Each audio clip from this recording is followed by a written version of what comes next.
Samantala, balikan po natin si JP Soriano. Kaugnay pa rin ng ibang update mula sa Ormoc. JP?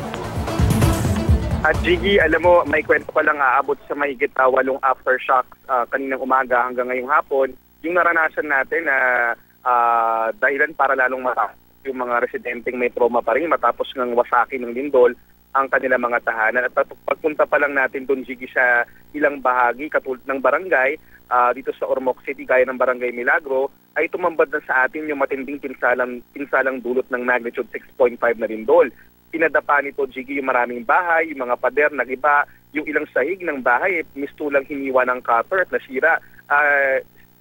Doon lang pa lang sa isang lugar na yun, mahigit 76 na kabahayan na ang napinsala. Ayon sa lokal na pamahalaan ng Ormoc, aabot sa 200 plus na kabahayan sa ilang barangay sa Ormoc yung talagang totally damaged. At aabot naman sa mahigit 170 yung injured o yung nasugatan, pero meron sa kasamaang palad, meron ng isang namatay.